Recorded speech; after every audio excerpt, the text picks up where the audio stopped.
Go out for a short run, it's 20 miles kind of thing. Yeah. And they've been doing that, and That's I'm by like, five. oh my. I just want to make sure. Morning, Commissioners. Morning. Larry's not here. Having trouble Larry getting will be out here. of it. There we go. It's 9 o'clock. He might not be working right now. We'll begin with the Pledge of Allegiance. I pledge allegiance to the flag of the United States of America and to the republic for which it stands, one nation, under God, indivisible, with liberty and justice for all.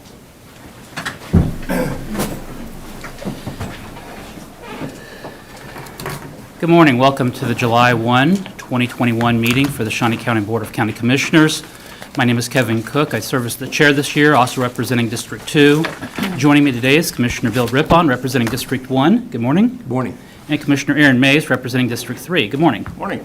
Madam Clerk, our first item. First item is item 3, consent agenda. There are 5 items on the consent agenda. Are there any questions, or is there a motion? I move for approval. Second? Motion for approval by Commissioner Rippon, a second by Commissioner Mays. All in favor, say aye. All opposed? Reflect that it passes 3-0. Our next item. Item 4, new business A, County Clerk number 1, consider all voucher payments. Commissioners, this morning we have actually 2 voucher reports.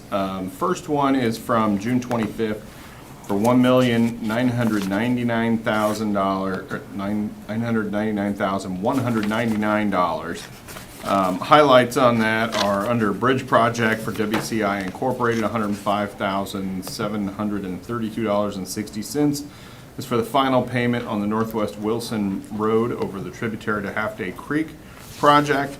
And then under sales tax, McCown Gordon for $600,278 for event center renovations. And then under general expense for RSM US LLP for $31,500 is for audit services. And then Samco for $16,000 is for the fire main break repair at the jail. The second report is for June 30th for $1,784,283.36. Nothing out of the ordinary on that report. I don't have any questions about any of this, and I would move approval. Motion for approval by Commissioner Mays, Second. second by Commissioner Rippon. All in favor, say aye.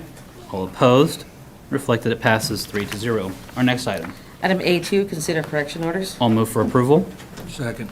Motion for approval by Commissioner Cook, second by Commissioner Rippon. All in favor, say aye. All opposed? Reflect that it passes 3-0. Our next item.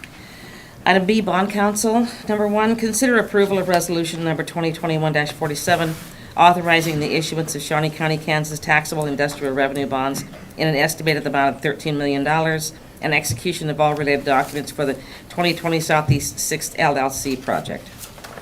Good morning, Bob Perry. The 220 Southeast 6 LLC is a single-purpose limited liability company that's acquired the old AT&T building.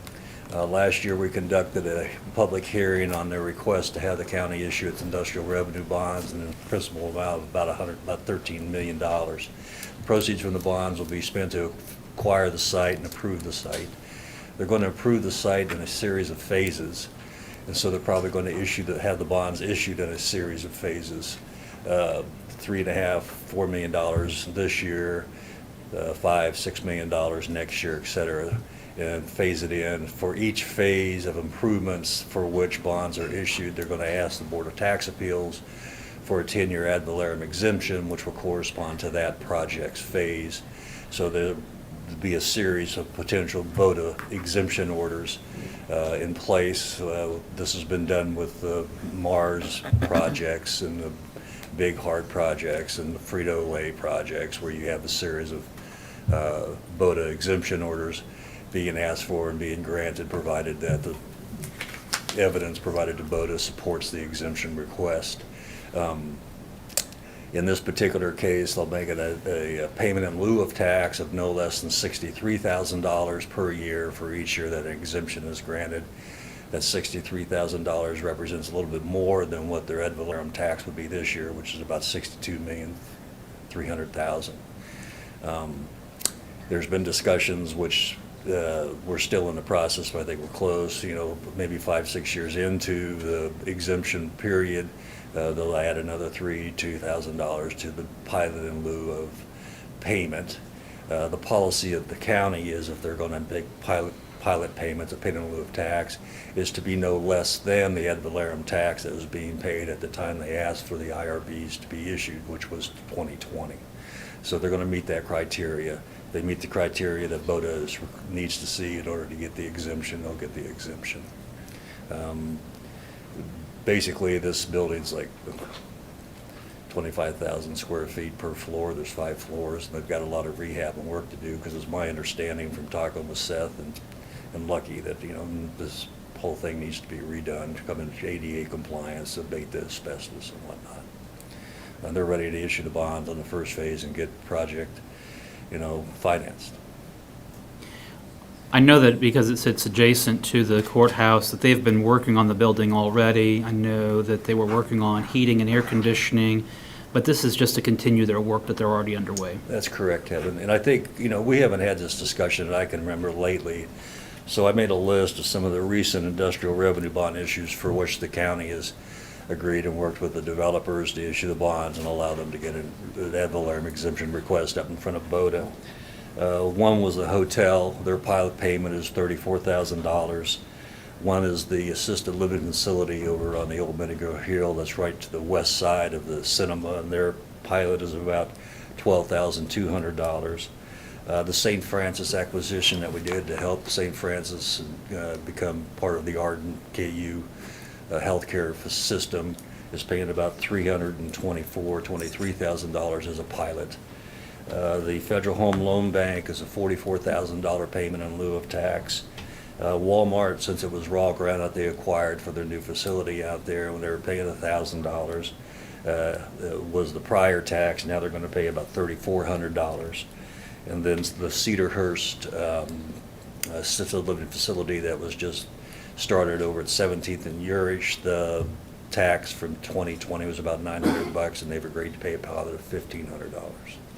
But each of those projects has retained jobs and created new jobs over the last 10 years.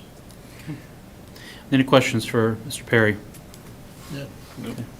Is there a motion on the approval of the resolution? I'll move to approve. I'll second. Motion for approval of the resolution by Commissioner Mays, second by Commissioner Rippon. All in favor say aye. All opposed? Reflect that it passes 3-0. Bob, before we let you go, just one quick question for you. Is there any changes in the bond markets that the county should be aware of, or any substantial developments that we should be having on our horizon? Not that I've seen, Kevin. And I know that Betty's been in contact with the guys at Stiefel, who are the bankers that have worked with the county over the past, and I don't think they've advised you of anything necessary. And so it's just been a weird year and a half. I mean, I'm just, for all of us for a variety of reasons, but in the market, it's just been different. Well, I thought this would be a good time to ask you as we're going into budget hearings, and I've got your captive attention, so. Well, if we're going to do some projects that have, like the park out of Southwest Urish and some other improvements that we've had discussions on, I think it'd be good to kind of see how much you might want to borrow. So Betty and I and Cindy can kind of get to work on the underlying offering documents and work with the bankers, so that if you decide to go, we're ready to go. Okay. We don't have to go, but at least we should get ready. All right, very good. All right. Thank you. Thanks, gents. Have a good board. Madam Clerk, our next item. Item C, Extension Office, number 1, File Extension Council's 2022 budget. Good morning, Commissioners. Candace Smearpool, Shawnee County Extension Director. Because of extension law, this is the fun little game we play every year. I have to file with K-State Research and Extension that I have certified that I have filed our budget with you by July 15th, along with their certificate of proper functioning that's signed by the Director of Extension. I did bring those in case you guys would like to see them. And then I've worked with Betty, and her office will work with the Extension Board to shuffle our budget to where it needs to be considered with the rest of the county's budgets. Okay. Any questions? Move to acknowledge receipt of the 2022 Extension Council budget. Second. Motion made by Commissioner Cook, second by Commissioner Rippon. All in favor say aye. All opposed? Reflect that it passes 3-0. Thank you. Our next item. Item D, Public Works, number 1, consider approval of request for an estimated project budget of $877,675 for the replacement of the Southeast Laurel Road Bridge over Tecumseh Creek in 2022 with funding from the countywide half-cent sales tax. Good morning, Commissioners. Kurt Niehaus, Director of Public Works. This Laurel Road project, as you recall, started out as either a bridge replacement or a bridge removal. We've decided previously to go with a bridge replacement, and we're at that point in our project development cycle where we're ready for field check. And it's about this time in the project development cycle, when we're doing field check, that we come to you with a budget for the project. We know enough about the project at this point that we're confident we can send a budget to you for approval. So with Laurel Road, we have a total budget of approximately $877,000. It includes construction, design, construction engineering, which is inspection, right-of-way, utilities, and a contingency. So with that, I look forward to your questions. Questions for Kurt regarding the Laurel Road Bridge? None. Is there a motion? I'll move for approval. Second. Motion for approval by Commissioner Rippon, second by Commissioner Mays. All in favor, say aye. All opposed? Reflect that it passes 3-0. Our next item. Item D2, consider approval of request to fill a vacant traffic regulator position at an annual salary including benefits of $57,478.09 to be paid out of the Public Works Maintenance Fund. Kurt Niehaus, Director of Public Works. The county clerk said it very eloquently. All I can add is that the position is important because this position creates signs that are in conformance with the MUTCD. They put up these signs, they replace signs, so it's important for the safety of the traveling public. So I'm here before you requesting approval to fill that position. It's vacant due to a retirement. Any questions? I'll move for approval. Is there a second? Second. Motion made by Commissioner Cook, second by Commissioner Mays. All in favor, say aye. All opposed? Reflect that it passes 3-0. Thank you. Thank you. Our next item. Item E, Court Administration, number 1, consider authorization and execution of contract C230-2021 Cisco licensed renewal for 3 years with Converge One, Inc. for the continued support of the courthouse and Ag Hall at the Stormont Vale Event Center, firewalls, network switches, and wireless access points at a one-time fee of $14,953.25 with funding from the 2021 budget. Good morning, Commissioners. Lee Welch, Court Administrator, 3rd Judicial District. Converge One is a certified reseller for both Cisco and Meraki, and those are the two products that we have in place both here and at Ag Hall at the Stormont Vale Event Center. The 3-year contract, we've renewed this contract several times, so there really aren't any changes, but I'm happy to answer any questions. Any questions? None. Is there a motion? I'll move for approval. Second. Motion for approval by Commissioner Rippon, second by Commissioner Mays. All in favor, say aye. All opposed? Reflect that it passes 3-0. Thank you. Our next item. Item F, Department of Corrections, number 1, consider approval of request to replace flooring in the community corrections offices at an estimated cost of $39,304. A sole source purchase with Gray Horse Farms, LLC, utilizing funds remaining from the 4 separate fiscal year 2021 ISP grant funds, budget, sorry. Good morning, Commissioners. Tim Phelps, Department of Corrections. This is an item where, since I have come to the close of the fiscal 21 budget year for our grant funds, rather than returning those funds to KDOC because they are unexpended, I've identified a project to try to upgrade some 20 to 30-year-old flooring in our offices. So I'd be happy to stand for any questions. Tim, why is this a sole source? Because we have to work through our landlord to do any services within the property that we're leasing. Okay.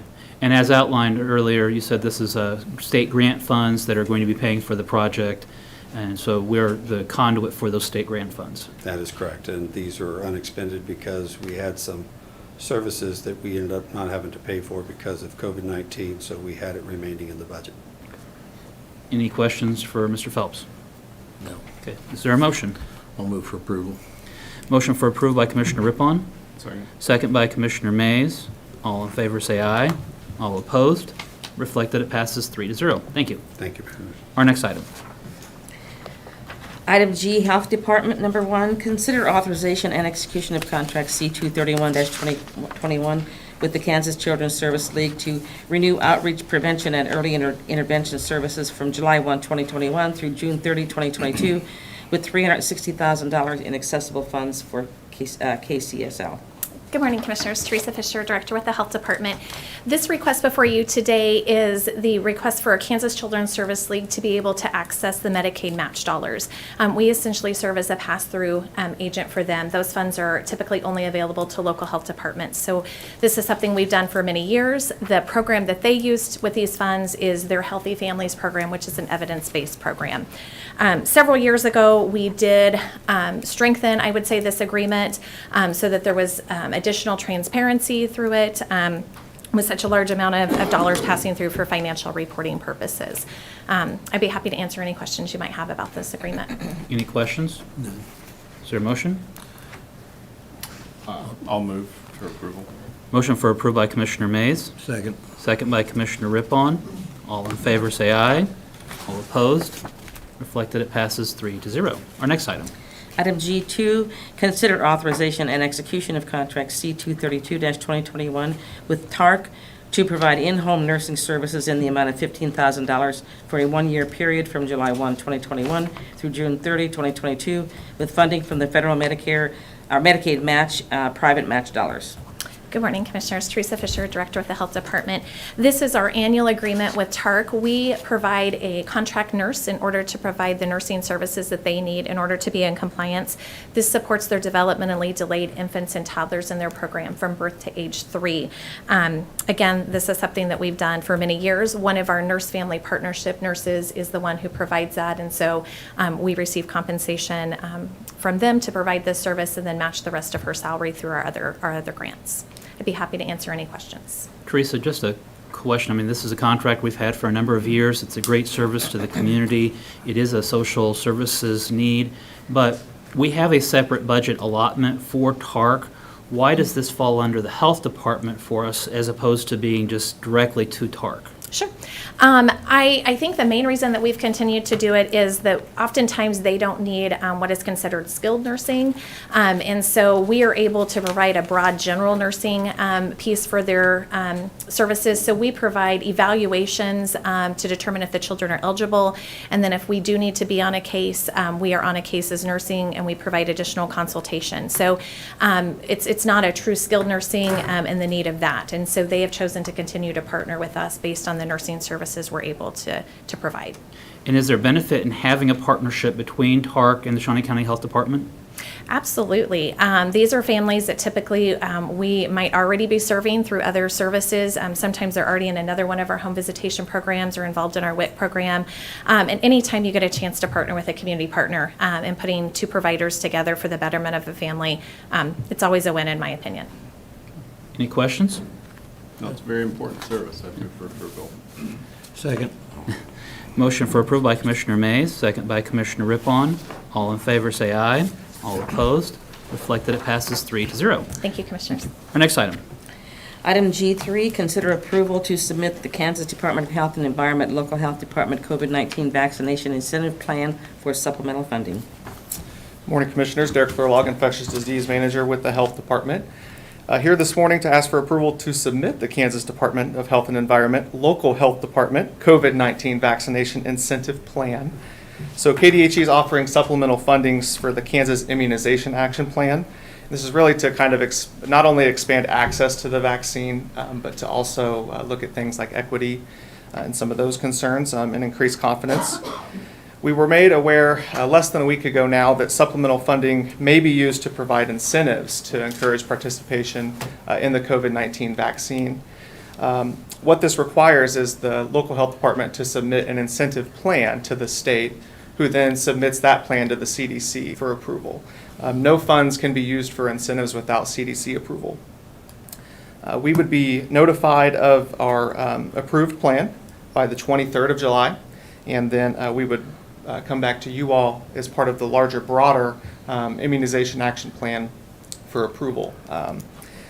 Some notable things about this incentive plan: there's a $25 cap per individual, so, and you are welcome to split that up how you like between first and second dose if you wish.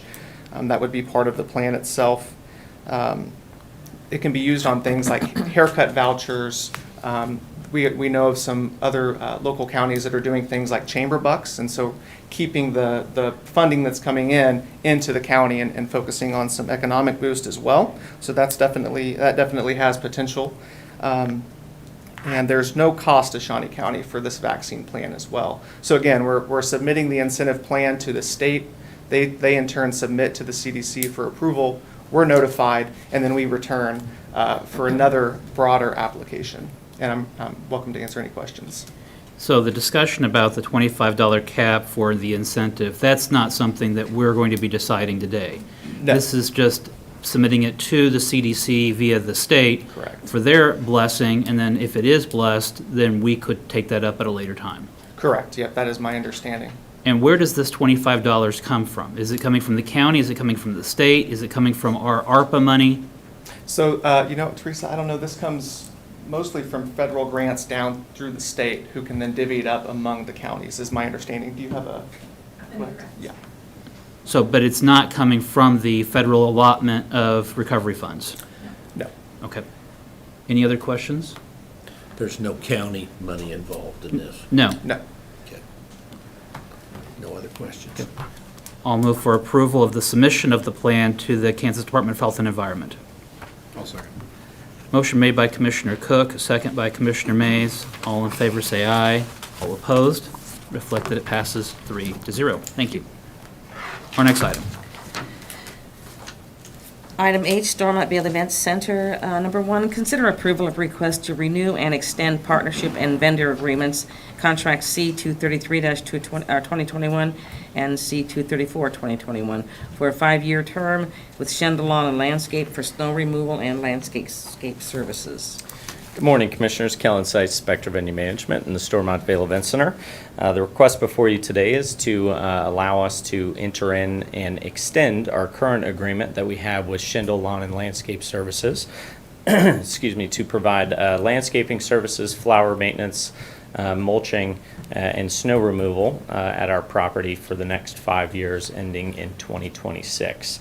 This contract does save the facility over $160,000 over the course of that 5-year term through a partnership with sales and partnership efforts and branding and advertising efforts that they have with us here at the facility, and certainly adds to a lot of the level of value for the landscaping services that they provide, given the fact that we have added a lot of scope of landscaping services throughout the portion of the renovation project at the facility. So just asking for your approval, and happy to answer any questions that you might have. I know that we get questions from time to time, Kellen, about the upkeep and the maintenance of the outside of the grounds. If a storm comes through and a tree limb blows over, have you found the company to be responsive to our needs?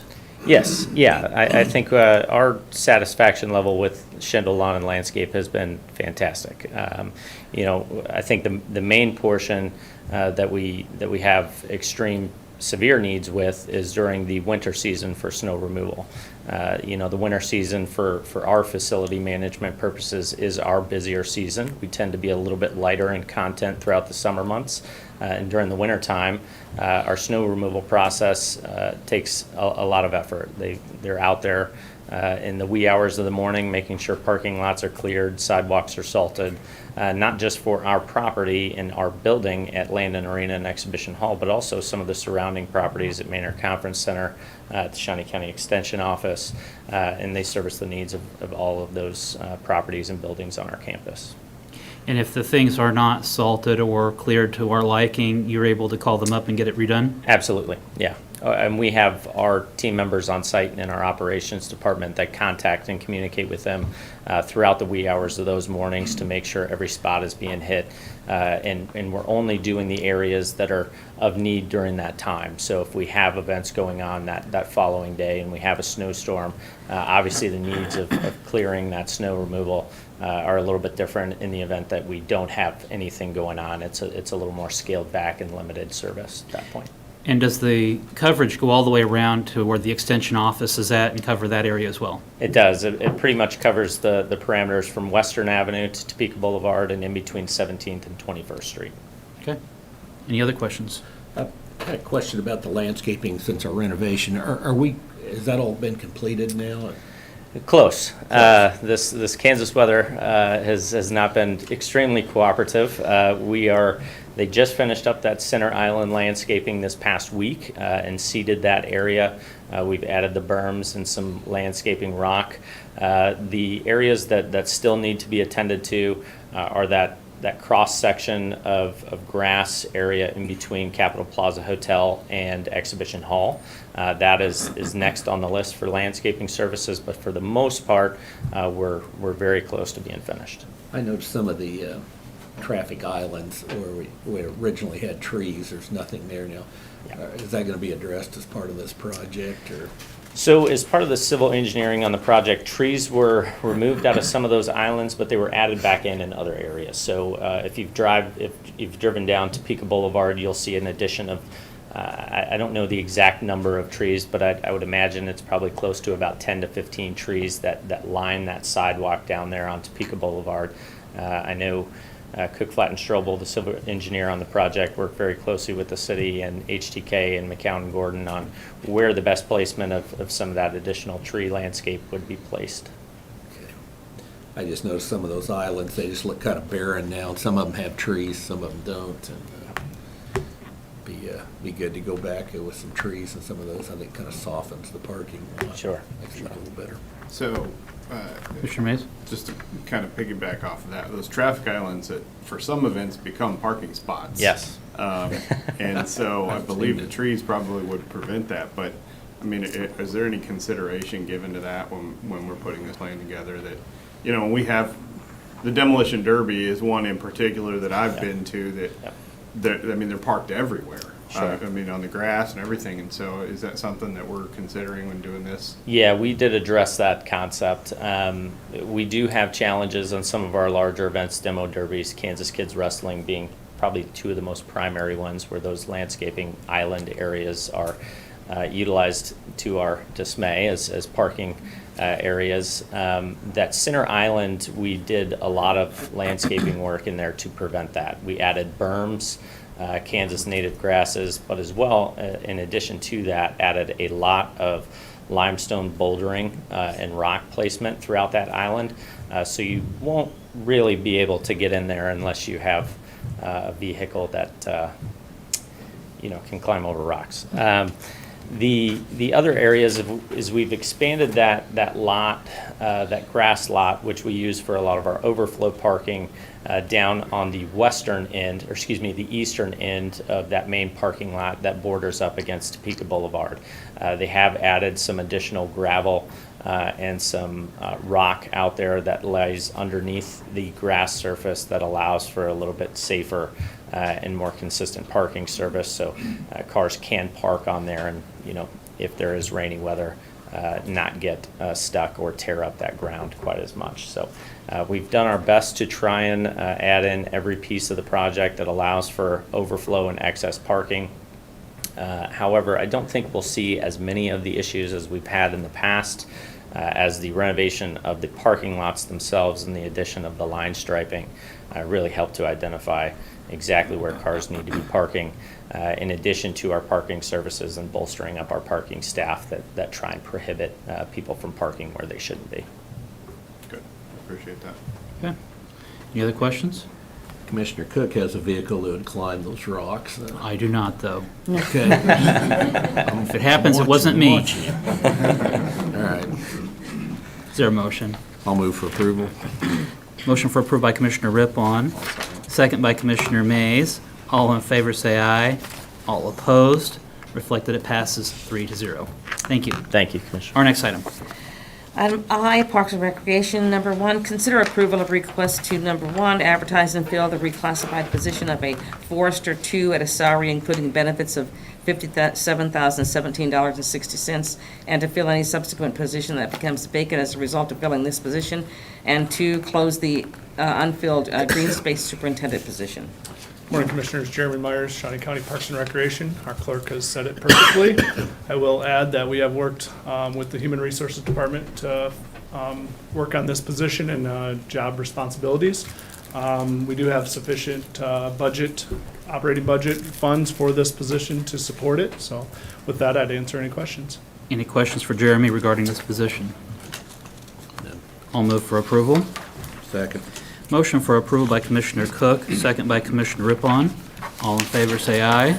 All opposed? Reflected, it passes 3-0. Our next item. Item I2, consider approval of request to, number one, advertise and fill the reclassified position of a horticulturist at a salary including benefits of $57,017.60, and to fill any subsequent position that becomes vacant as a result of filling this position, and to close the unfilled community outreach manager position. Morning, Jeremy Myers, Shawnee County Parks and Recreation. Again, our clerk has outdone herself with this description. Thank you. We have worked with the Human Resources Department, and again, we have sufficient budget, operating budget numbers for this position as well. Answer any questions you may have. Jeremy, did you find that there was a greater need at this time for the horticulturist as opposed to the community outreach? Is that really where we're needing more assistance or help? Yeah, I feel with our recent contracts, our operations maintenance contracts, that we removed a lot of the landscape beds out of their responsibilities and back onto ours. So I feel that our landscape beds are probably one of our most needed areas, and our horticulturist team can do as much as they can, but the amount of landscape beds in Shawnee County probably take that. And I think a lot of the community outreach support comes from, Tim's role, my role, Randy's role, John Boyd's role, getting out there in the community. A lot of our superintendent staff can be out there as well with I think our community centers touch base with a lot of the NIAs and neighborhood associations as well, so. Okay. Any other questions for Mr. Myers? Yep. Motion? I'll move to approve. Second. Motion for approval by Commissioner Mays, second by Commissioner Rippon. All in favor, say aye. All opposed? Reflect that it passes 3-0. Our next item. Item 3, consider approval of request to advertise and fill the following vacant position for a park maintenance worker at a salary including benefits of $41,463.74, and fill any subsequent position that becomes vacant as a result of filling this position. Morning again, Jeremy Myers, Shawnee County Parks and Recreation. Due to a recent resignation, we have this opening in our Natural Areas Department, looking to fill this position. Worked with Human Resources to get this accomplished, and here we are today. So answer any questions you may have. Any questions? Motion? I'll move for approval. Second. Motion made by Commissioner Rippon, second by Commissioner Mays. All in favor, say aye. All opposed? Reflect that it passes 3-0. Thank you. Thank you. Our next item. Item 4, consider authorization and execution of contract C-235-2021 with Friends of the Topeka Zoo, Inc. to temporarily display a health sato giraffe sculpture. What's a sato? I believe it's the gentleman's name, Heath Okay. Sato. Oh, Heath Sato. Okay, I'm sorry. Sculpture on Noto at the Breezeway Park. Okay, see, you don't know until you ask, right? There you are. Good morning, Commissioners. Tim Laurent, Director, Parks and Recreation Department.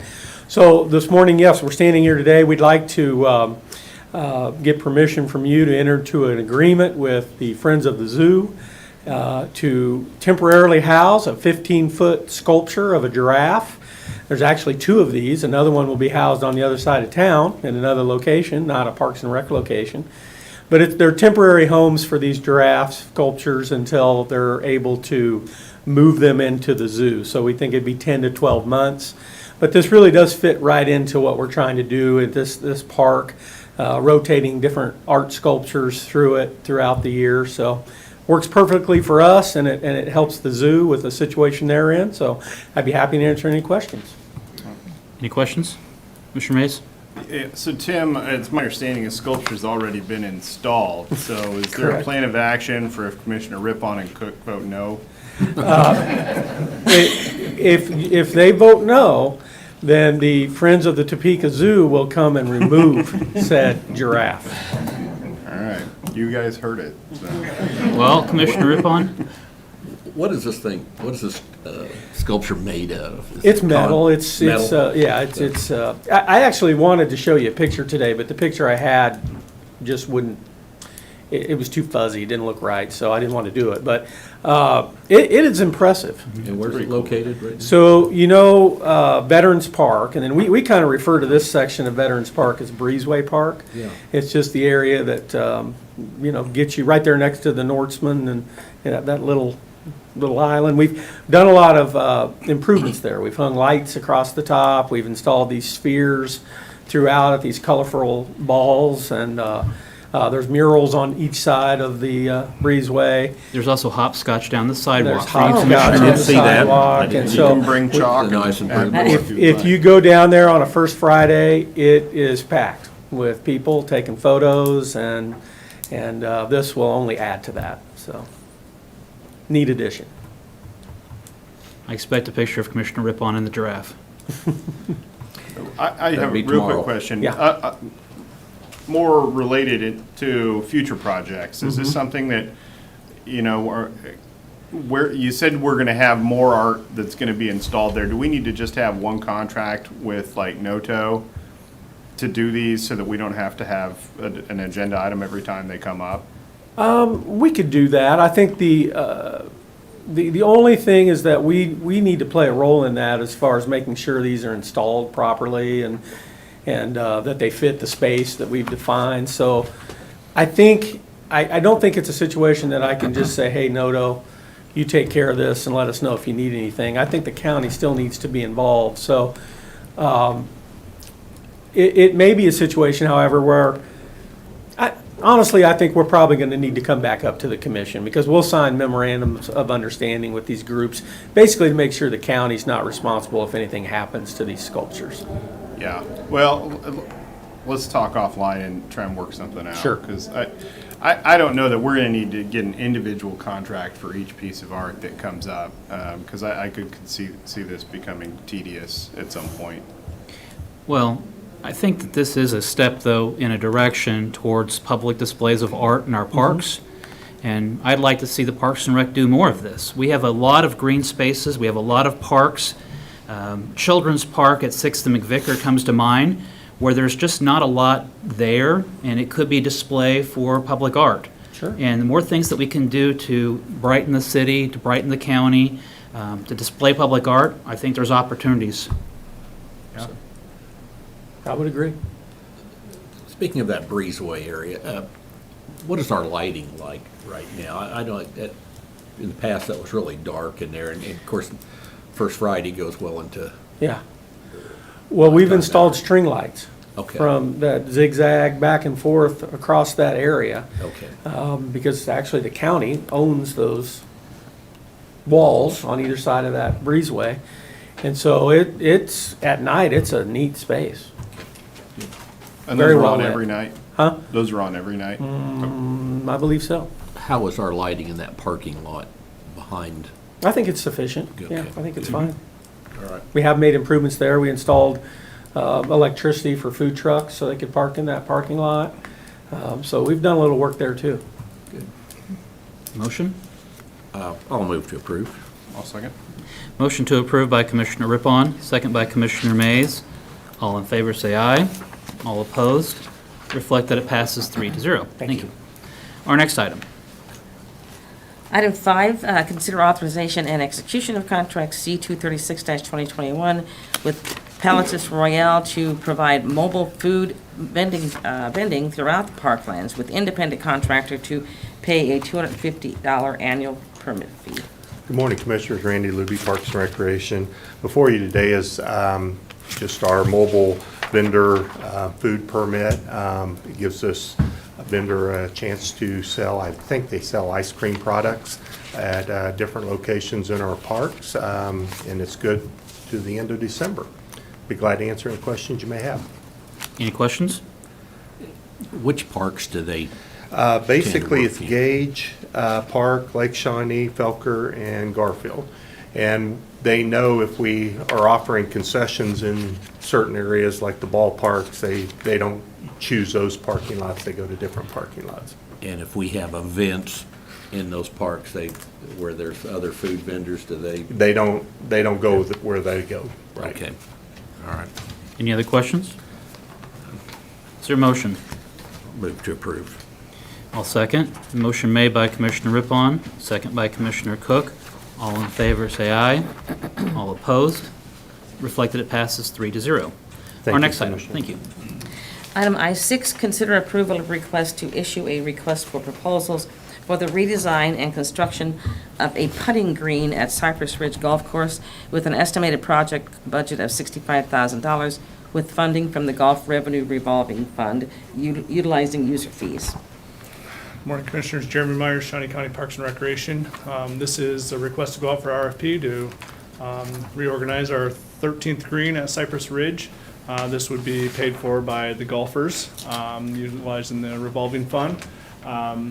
With our new software that we have at all our golf courses, it gives a survey at the end of their round and that they can fill out. And one of the biggest complaints we get is about this green being too small, a lot of hills, just not ideal for the golf. It is a challenge hole, but it is one of our biggest issues that we see in these surveys. So, yeah, if there's any questions, we'll be back hopefully in a couple weeks after we get the bids back. And again, it's important to note that these are not tax dollars, they are the user fees that are supporting the renovations. Yes, and just to let you know that, our rounds at Cypress Ridge, I just received notification that they're up over 3,000 rounds from last year at this time. But we were also shut down for a couple weeks too for golf as well, so. Okay. So the goal of this is to make it easier. So we could expect scores It's gonna meet USGA Golf Association regulations. So golf is challenging, but we will make it a little more challenging than what it already is. So people's scores will improve on that. Depends. We've worked with neighboring golf courses to gather bid specifications as well, and we are also expanding it as well too. So. Okay. That's the goal. Apparently, they had me in mind. Any other questions? No, I'll move to approve. Second. Motion for approval by Commissioner Mays, second by Commissioner Rippon. All in favor, say aye. All opposed? Reflected it passes 3-0. Thank you. Our next item. Item J, Commission Number 1, consider resolution number 2021-48 establishing salaries for all elected appointed officials effective July 1, 2021. The next two items are annual items that come on before the commission where we review the salaries for elected officials, which is item number 1, and then for department heads, which is item number 2. The elected officials was done in consultation with the HR department, with the commissioners meeting with Angela Lewis, with the HR department, and separately, so that we could discuss with the HR department, the elected officials. This is a resolution working with Angela Lewis, and I'm moving for its approval. Are there any questions? Is there a second? Second. Motion made by Commissioner Cook, second by Commissioner Mays. All in favor say aye. All opposed? Reflect that it passes 3-0. Our next item. Item J2, consider resolution number 2021-49 establishing salaries for all department heads effective July 1, 2021. After all of the department head evaluations, having looked at the combined results of those department head evaluations, the county commissioners working with Angela Lewis, Human Resources, in executive session. This is a resolution that reflects that discussion with the commissioners from executive session, finalizing that with the Human Resources Department, and making it for approval for today. I'm moving for its approval. Is there a second? Second. Motion made by Commissioner Cook, second by Commissioner Mays. Turning to County Councilor, if I said all that correctly? Yes, just making it clear that, and the reason why we separate them under the Kansas Open Meetings Act, you are not allowed to discuss the salaries of elected personnel in executive session, although you are required by statute to set those salaries. So that's the process that we have to follow. believe you accurately described it. Okay. And then as to this resolution, the 2021-49, no final action was taken during the executive session until it was brought forward because it was still under review until it's put into resolution form. This is your opportunity to take action on those discussions. Okay. Motion made by Commissioner Cook, second by Commissioner Mays. Any further discussion? Seeing none. All in favor say aye. All opposed? Reflected it passes 3-0. Our next item. Item 5, Administrative Communications. This is an opportunity for any department head or member of the public to address the commission on any item. Dusty Nichols already jumping to the podium. I thought he wanted to talk about the department heads. Good morning, Commissioners. Dusty Nichols, Emergency Management. I just wanted to take an opportunity. We've gotten through the Stampede Air Show weekend. We're looking forward to the July 4th weekend. Looks like fantastic weather. Expecting a pretty good turnout. Thanks. First off, thanks to Parks and Rec, Riley Schaefer and his crew over there working with us to provide the public safety side of that along with their events. So looking forward to that. But stepping back to last weekend, this is a pretty solid list of at least the public safety partners that help keep the public safety side of the Stampede and the air show safe. There's a lot of people that have put in a lot of work pre-event to make sure these plans went well. We learned a lot from 2019 with the weather situation. We improved that greatly. Over the past year, we've made some pretty good new partnerships and new relationships with some people. So that also went into improving our operations. But you can see the list there. I bolded WWW, KSNT, and CJ for their help in getting the word out, especially on the 888-777 Stampede 21 Air Show 21 Nixle. So I wanted to make sure we recognize that because that was a huge piece to keeping people informed and helping out with public safety. So thank you. I do have to give us some extra special thanks to the Stampede production. That is the stage side of the Stampede. To Blair Adams, who was fantastic to work with. He gave us parameters as far as weather is concerned, and he was on our radios, and so we were able to talk back and forth with the stage to not put in too many overwarnings and give him the right information, good information to make decisions on. So specifically, I want to thank Blair. He was fantastic to work with. Topeka Police Department, Jennifer Cross, Josh Clam, and Gretchen Spiker, who spent weeks with me. They actually took the lead planning part of this with Topeka PD, but we spent weeks prior to the event in detail, painstaking detail in some cases, to get this to go off right. So they provided a lot of input, and they were fantastic to work with.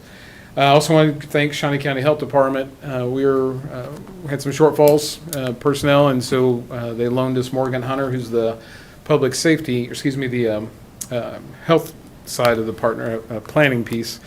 So I forget his title, we just blanked on it. But he is a planner for the health department. So he was able to step in and help us out a lot, and I really appreciate him helping out. And my entire team, they put in a lot of hours that were off normal work hours through the entire weekend, and they're just fantastic. And you know this, you talked to them. So I just wanted to give thanks to them. They're a fantastic team.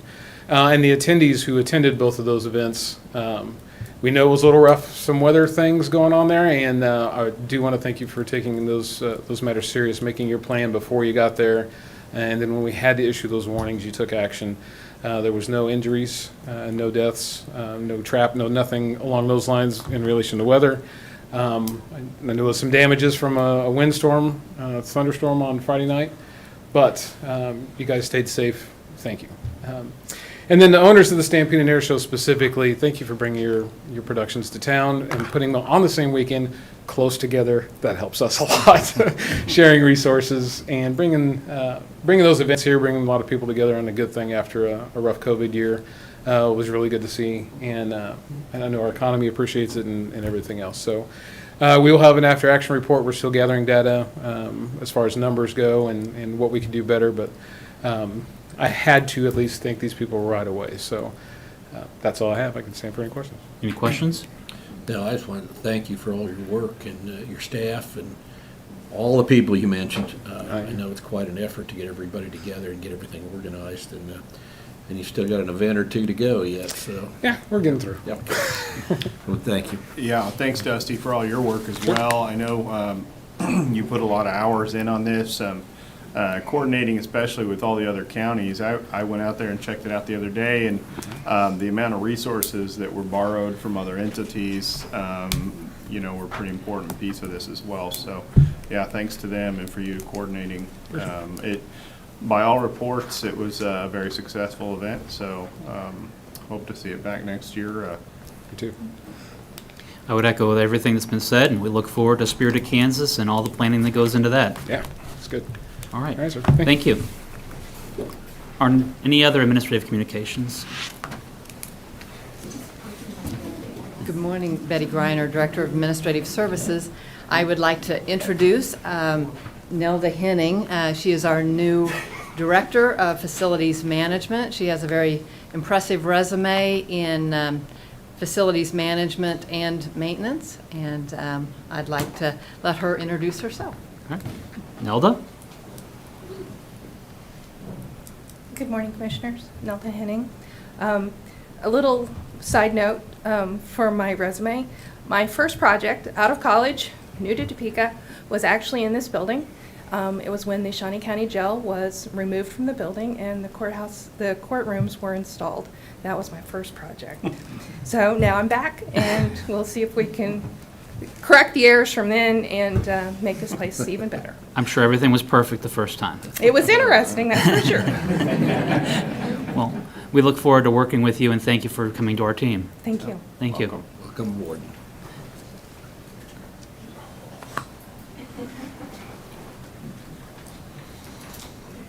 As Randy Luby, Parks and Recreation, as Commissioner Cook mentioned, Spirit of Kansas is this Sunday, July 4th. We have a schedule of events starting at 9 a.m. is the car show. Registration is at 8. 10 a.m. we have golf tournaments at Cypress Ridge and Lake Shawnee. Both of them are full. People really look forward to coming out and playing on the 4th. 11:30, the Blues Festival begins, and I want to take a personal thank you to the Topeka Blues Society. They come up with the money for all these acts, and they have, I believe, 7 bands coming in that are playing throughout the day, all the way up to the fireworks, and they are top-of-the-line blues performers. So Suki does a great job with that. Also at 6:30 we have the water ski show, and then at 10 o'clock is the Capitol Federal Spirit of Kansas fireworks display. You can listen on 107.7.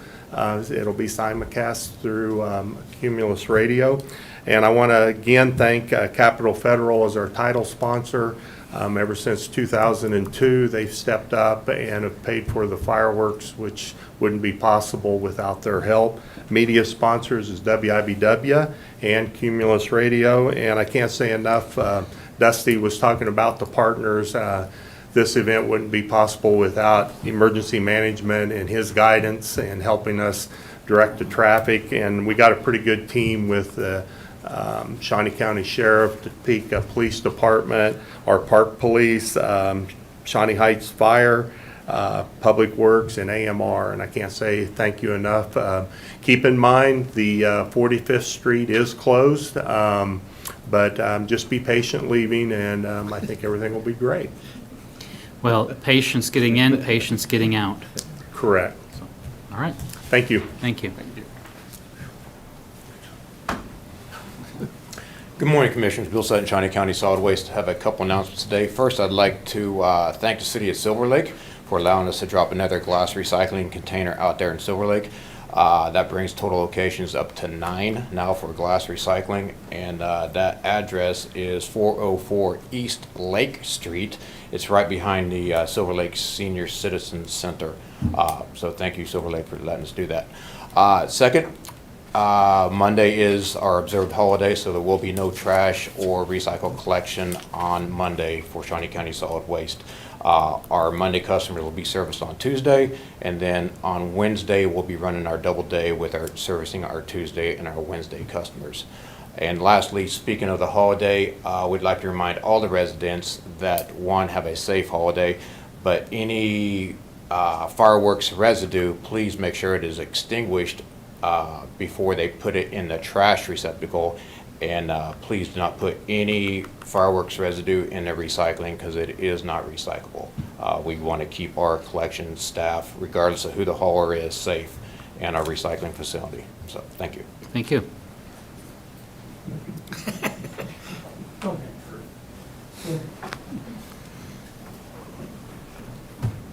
Very nice of you, Tim. Kurt Niehaus, Director of Public Works, just in time for the festivities starting probably Friday. Our rapid rectangular flashing beacon crossing at 30th Terrace in Croco is operational. I said it would be installed before July 1, and it was. Thank you.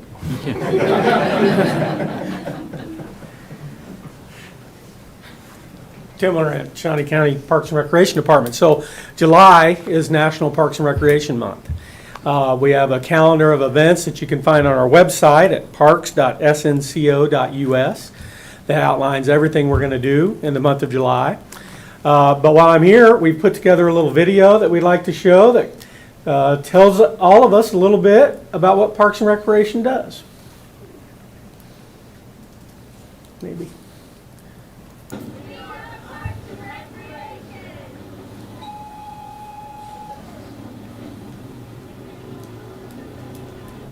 I'm Tim Laurent, Director of Shawnee County Parks and Recreation Department. July is National Parks and Recreation Month. This is a time to celebrate the important role that Parks and Recreation plays in our community. Did you know that Shawnee County Parks and Recreation has over 60 miles of trails, 110 parks, and over 320 days of sporting activities annually? These are just some of the ways that Parks and Recreation creates a sense of community and helps attract and maintain families and businesses to Topeka and Shawnee County. Our two destination parks, Gage Park and Lake Shawnee, draw 1 million visitors a year. Gage Park is where memories are made. Generations of families have taken their children and grandchildren for a ride on the Gage Park mini train. Besides the mini train, families can ride the old-fashioned carousel, catch the roses in bloom, or even have a wedding in the Rhinish Rose Garden. And there is the Back to Nature Summer Camp in Gage Park, not to mention the Topeka Zoo and the Children's Discovery Center. Lake Shawnee received national recognition when Expedia named it the best thing to do in Kansas. A rival list included Lake Shawnee among Kansas's 11 most visited tourist attractions. Lake Shawnee also boasts Bettis Family Sports Complex and Lake Shawnee Softball Complex.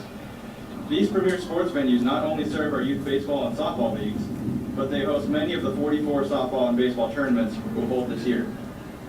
These tournaments generate more than $7 million in economic activity in Shawnee County, a nice boon for our local businesses. Let's don't forget our golf courses as Lake Shawnee and Cypress Ridge both continue to land in the top spot of the best of Topeka. And Ford's Golf Course, which is a great 9-hole golf course, especially for the beginner or someone that likes a more relaxed pace.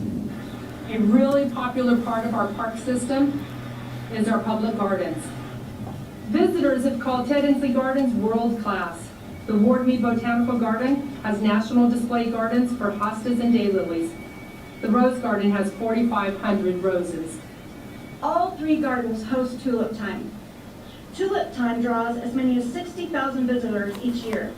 Add in tulips at twilight and the Tulip Festival at the lake, we are drawing visitors from 68 cities in Kansas, 5 states, and as many as 5 foreign countries. Speaking of special events, the Spirit of Kansas returned to Lake Shawnee this past season with our car shows, blues festivals, water ski shows, and golf tournaments, and the Capitol Federal Spirit of Kansas fireworks display in the evening. In the past 2 years, we've made improvements to 21 parks by adding new playground equipment and other park amenities. Our plan is to improve 11 more in 2021. Our 60 miles of trails are divided between pavement trails and natural surface trails. Trails are the #1 amenity people desire in their parks. We are really excited about opening our new floating playground this year at Lake Shawnee Adventure Cove. This 10-piece inflatable playground has really made the Adventure Cove what we first envisioned it to be. We have reopened the beach to swimming this year, and of course, there are still paddle boats, canoes, and kayaks to entertain both local park patrons and out-of-town guests. Speaking of trails, by the end of this year, we'll be close to connecting our trail system from southwest Topeka all the way to Lake Shawnee. We'll complete the Deer Creek Trail extension to Dornwood Park this year, and we have a grant to allow us to construct the last bit of trail down to Southeast 29th Street in the next year or two. This is a huge milestone for improving quality of life in Shawnee County. We finished upgrading the first of our community parks. Hillcrest Park now has the area's first outdoor fitness equipment, first futsal court, a new playground, improvements to the pool, new LED lighting, and a renovated community center and basketball court. We have recreation programs from preschool to art to fitness activities, including a second outdoor fitness park. AARP celebrated its 60th anniversary by placing a Fit Lot exercise park in all 50 states. How would you like to have a pool party with 100,000 of your closest friends? With our 3 aquatic centers and our 4 community pools, that's exactly what we do. And not to mention, our aqua fitness programs are really taking off.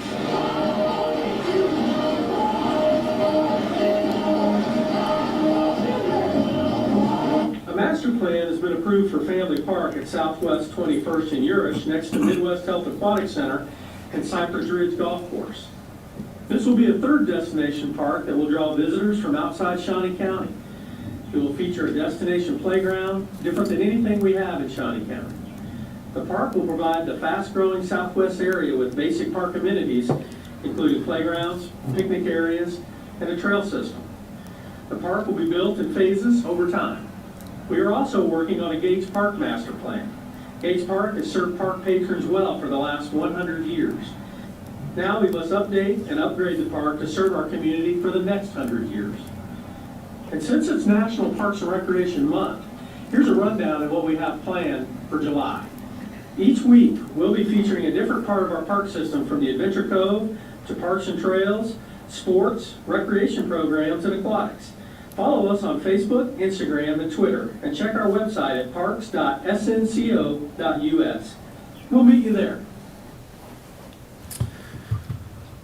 Well, thank you for watching that. I know that was a little long, but we could have gone on much longer. I mean, we have so many things going on, but I think it's also customary nationally for boards like yours to approve all of our projects during July. So just keep that in mind. Thank you.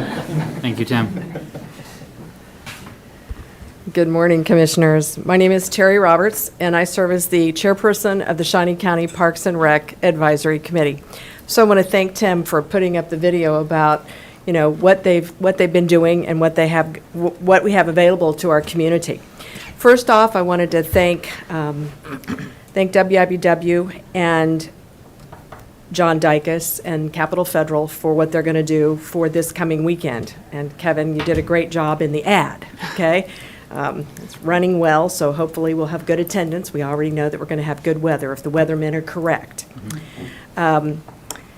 I have a couple of things to update you on from the advisory committee, and some of you may have heard about it early on because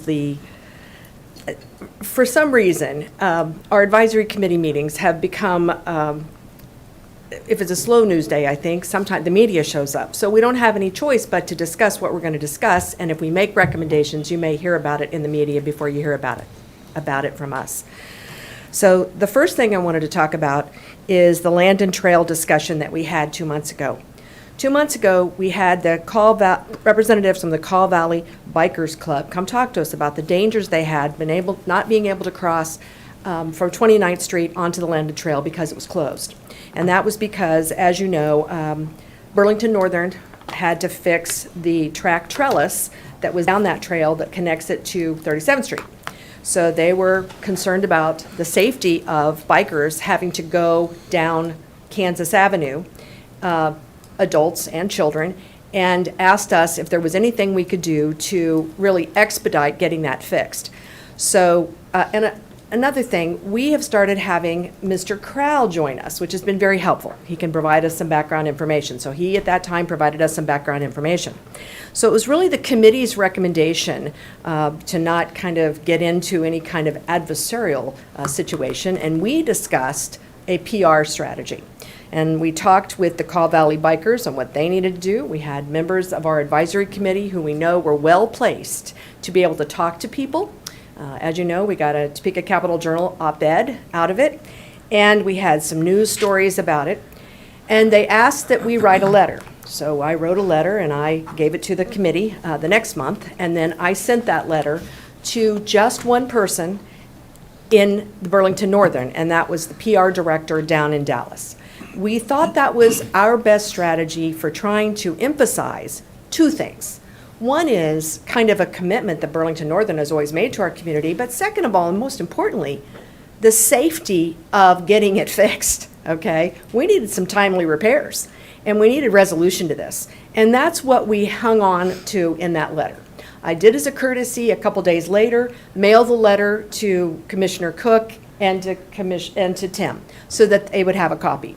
But I did want you to know that we did do some follow-up because the community, the Kaw Valley Bikers and others, brought that to our attention.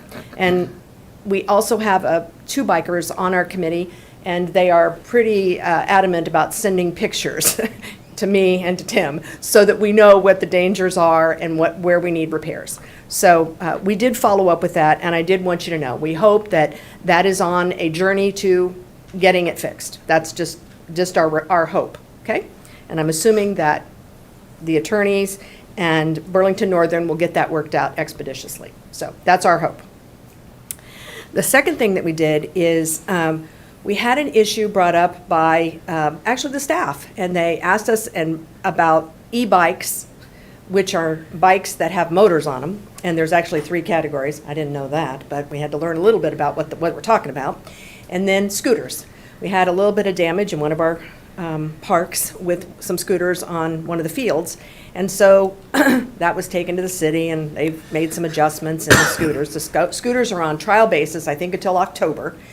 But we decided we needed to appoint we had a, I don't want to say we had a hearing, but we publicized it, so bikers came and talked to us, e-bikers, other bikers too. So we appointed a task force, and they are working on a report. And the chair is Derek. And also Casey Clark, who is a big bike rider, mountain bike guy, and then Joe Ledbetter. We did think it was important because it is going to involve ordinances, we think. It's going to probably going to have to recommend some changes to the ordinances. They are planning to have that report to you in September, but they may have to wait till after the trial run for Topeka City's bird contract, okay? So, but I do want you to anticipate a report from that committee, okay? And then we received a report a couple months ago about our deferred maintenance. We continue to monitor the $3 million from excess revenues that was given to Parks and Rec several years ago. Well, as you know, from March to March 20 to March 21, we had a little bit of a hiccup in moving things forward because of the pandemic. So on our last report of the $3 million, it showed $2,165,683 had been completed and paid to date. We did get a report on Tuesday night that the Bettis turf placement, which was also in that, is now ongoing. That is an additional 300. That's a 305, 309 chunk that is currently in process out at Bettis. So that turf's been delivered and it's going to be laid down. The other thing that was talked about, and this came up this week, as we reviewed the budget, which is our responsibility according to the agreement between the city and the county, is we've actually reviewed the budget twice. We reviewed the budget and then we reviewed the CIP and had discussions about it. And the advisory committee remains seriously concerned about the lack of funding for maintenance. So I did a little bit of analysis. So just a little. I went with roofs and parking lots. So we have 235 roofs. So they're not all on buildings. Some of them are on above park benches where you have, you saw one on here, a red Gazebo shelters. Gazebo, pergolas, all of it. They label all those roofs. So we had 235 roofs. In the past 4.5 years, 17, only 17, have been repaired or replaced, totaling $219,361. Those roofs include the three high ones are Abbott Community Center for $29,850, the Ted Inslee Pergola, which you saw here, for $19,062.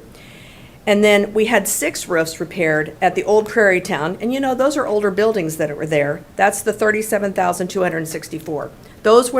That's where the high numbers related to the roof repairs, okay? But we have a lot of roofs that still need attention. The parking lots or streets was my second analysis. So on the parking lots and streets, we have 104. And since 17, we've fixed 7 of them for $221,833,000. The 2 highest were at Bettis and the Skyline Park. Skyline Park was $81,323, okay? Almost a third of that. So the other thing that I noticed, looked at our plan, and we've done a great job with putting playground equipment in those 21 parks. I mean, we've gotten lots of really good feedback about that, okay? We know that we have more to do. And we're just working on the Cruisenberry Park, or Cushionberry Park. And so we feel like we're making strides, but our deferred maintenance remains unresolved. So a park like, and these are just 2 examples, Garfield and Oakland, they need a little love. They may need a lot of love in terms of their maintenance, okay? We've just not been able to do what we need to do because of funding. So as a result, and I was instructed to come today to recommend that a $5 million GO bond to fund deferred maintenance be requested from the Shawnee County Parks and Rec Commission. So, and this is to play catch up to all the deferred maintenance. Now, a little bit of history here. A couple years ago, there was some excess reserve funds, okay? It was $6 million. Shawnee County Parks and Recs got $3 million of it. We were hoping for all 6. There was a project going on at the Expo Center, and the Stormont Vale got the other half. So they got $3 million, we got $3 million. And I just told you how much of ours has already been spent, okay? But we know, we know from the community input that we get that there's much more to do. So I want to give you a little bit of justification for this. The advisory committee, since the initial family park was raised and the bond resolution was passed, we have received a lot of feedback, okay, on the need for current facilities and places that need additional attention and updates. Now, you all know there was a petition filed and over 4,000 people signed it, and those people continue to send us emails about what needs to be repaired in their communities, whether it's a bathroom or it's fencing or it's the dog park. We get that on a regular basis. Some of them come to our meetings, some of them contact our advisory committee members, and our advisory committee members do share that information. But we think it's important that we, at least as the advisory committee, make you aware that we believe that the deferred maintenance is needs serious attention. The second is that parks and trails have been used heavily during the March to March pandemic year. These were safe places for families to be outside together. And that we wouldn't have known about that wouldn't have had that kind of increase had we not had the pandemic. But we have had significant compliments about our trails, except Landon when it had the problem, and about what we do have available. So that made us really heightened our awareness to the quality of place that we have in Shawnee County and how we need to preserve what we have, maintain the facilities that are ongoing. And then as part of that discussion, because we talked about how we would make this motion to you, and I will be at that budget hearing, and there may be other Shawnee County Advisory Committee members on Friday to have this to make our plea. We inherited a jewel, the Overland Station, $6 million, okay? Well, it's going to take $368,000, that's when our proposed budget, to take care of that next year. Well, that wasn't, that again supplants what other things that we need to do. And that really needs to be given serious consideration. We appreciate the money that you've given and the staff that's been hired and the work that they're doing and bringing in displays and trying to think about whether or not we have a railroad days in 2022 and bringing in other activities, of course, selling the space as an event space. We appreciate all that, but it's going to take some time for that to happen, and we're still not out of the pandemic, okay? We got the Delta hanging out there. So we know that there are challenges for Parks and Rec to do this work. Admittedly, they are funded and they're doing their best, but the advisory committee feels very strongly that deferred maintenance needs some attention. That's why they're recommending the $5 million GO bond. Okay. So that discussion led to another discussion. So there are federal funds that have been released under the American Rescue Plan Act, okay? And that, I'll refer to it as ARPA. That act is broader than the CARES Act, okay? And on May 17th, interim guidelines, regulations from the federal government came down from the U.S. Department of Treasury. Now, I know that those interims are always changed. That's just how the federal government works. It's a moving target, okay? It's kind of a journey to figure out what it is they want. And I know now why you had to hire a consultant for CARES. I didn't go read that, but last night I read the 39 pages of these interim regs related to APRA. The reason I looked at them is because I wanted to know whether or not there was an opportunity for funding for Parks and Rec. Because I watched the CARES fund get used by, Brian Cole's shop and the district court and all of that, all appropriate. I totally understand. We are in uncharted territory with the pandemic and what was needed to keep us safe and, our air systems, venting or being appropriately handled. So now we have an opportunity with APRA, and it may include a wider berth for giving money to other opportunities that aren't specifically tied to COVID, but are tangentially have a nexus to what has happened because of the pandemic, okay? The 39 pages is formidable in terms of what it says about that. But having said that, we made a recommendation that I will give to you today that we would like to see that Tim Loren be appointed to the Sparks Committee. Okay? Oh, thanks, Tim. I didn't know, Terry, if you were coming to an end, because we do stand at an hour, and you've been going on now for 15 minutes, so I didn't know if you were coming close to an end. I'm the nurse. You could have said, let's go. All right. I should have said, let's go about 10 minutes ago. So Okay, let's sorry. go. Okay. So we'd like consideration to have Tim appointed to the Sparks Committee. Now, the Sparks Committee was appointed. It's the same composition that you had for the CARES distribution. In talking with Betty this morning, I talked with Jim last night, I wasn't certain whether or not it was an open meeting, okay? So whether it is or not, Betty indicated to me that other people have come to it and that the public can come to it. So as long as that's the case, I just wanted to say that our recommendation is that Tim Larrant be included in that. The time frame for the APRA money to be expended and the oversight is much longer than the CARES. You don't have the kind of deadlines that you did for CARES. Spend it, gotta spend it, gotta have it done. That's not the case with this. However, these regulations, there are penalties if you don't do certain things, and I just want to make sure that Tim is involved so that he can be apprised if there's any opportunity for him to pitch Parks and Recreation additional funding out of the American Rescue Plan Act. Okay?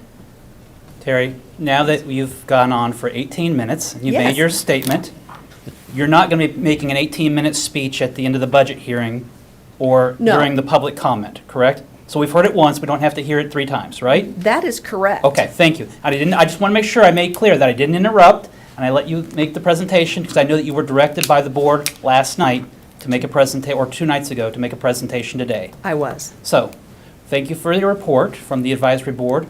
Those would be things that we would take up during the budget hearing regarding deferred maintenance, regarding the any appointments to other boards. Those would be things to be considered by the Board of County Commissioners, as well as the Land and Trail continues to be an item on our watch list, and working with Jim Crowell, with Burlington Northern to get that addressed and fixed. But thank you very much. Thank you. Thank you.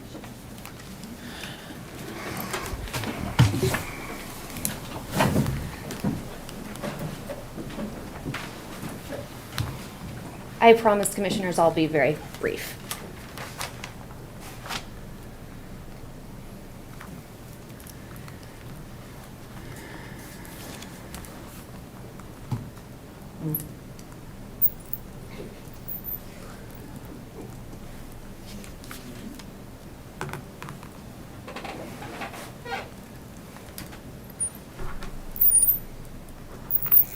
Okay. My name's Amanda Monholland. I'm the Public Information Officer for Shawnee County. I do have an exciting announcement I'd like to make. On June 17th, Larry Ma, Shawnee County Treasurer, was awarded the Betty J. McBride Outstanding Kansas County Treasurer Award. The Betty McBride Outstanding Kansas County Treasurer Award is presented annually by the Kansas County Treasurers Association to a treasurer who has been an active member for at least 4 years and has served as a leader in their home county and as a professional of the highest caliber in the operations of their county office. I would also like to include and recognize that multiple Kansas County treasurers had nominated Larry for this award. And at this time, I'd like Larry to come up and maybe say a few words.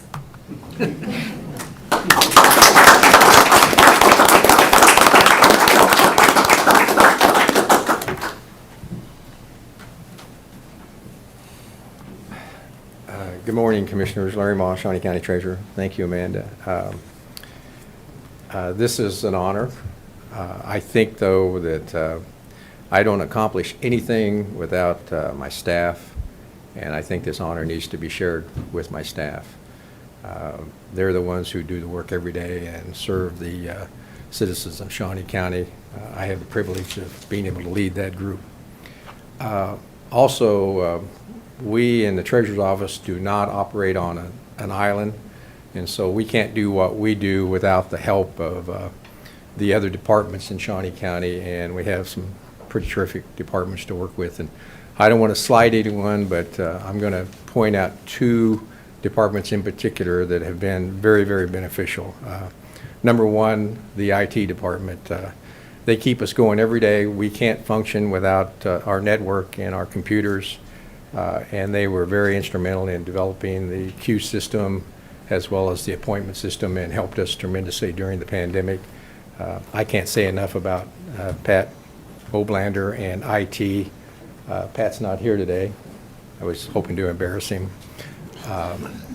But we are the envy of many counties when it comes to IT. The other group that I'd like to recognize is the county clerk's office. The relationship between the clerk's office and the treasurer's office is one of the most important relationships in county government. And I've been privileged to be able to work with one of the best, if not the best, county clerks in the state of Kansas. So thank you, Cindy Beck. So thanks again. I appreciate the recognition. And I'm a little bit embarrassed, but thank you. You know, an eye roll from Cindy Beck is about as good as you're welcome. And I knew Betty McBride when she was a treasurer. That's a good award, well deserved. Might also recognize some of Larry Ma's other accomplishments, having hiked the Appalachian Trail, having hiked the Peruvian Mountain. Say it for me. Machu Picchu Trail, and 2-time Kansas Bus Driver of the Year Award for competitive and international award placing bus driver. Well, since you bring that up, I'm going to take this opportunity to remember a really good friend. Eric Ives' father was a national bus champion, and he took a new bus driver that would have been just an average bus driver under his wing and taught him how to be a better bus driver. So Eric, I remember your father, and he made me better. So thank you. I mean, some people may chuckle about the bus driver, but after a career working for the telephone company, taking on another role, working with children, being a role model getting them safely to and from school. Bus drivers play a big role in the development of children, and so thank you, Larry, and also being recognized as one of the premier in that field. Well, thank you. So, all right, thank you very much, Larry.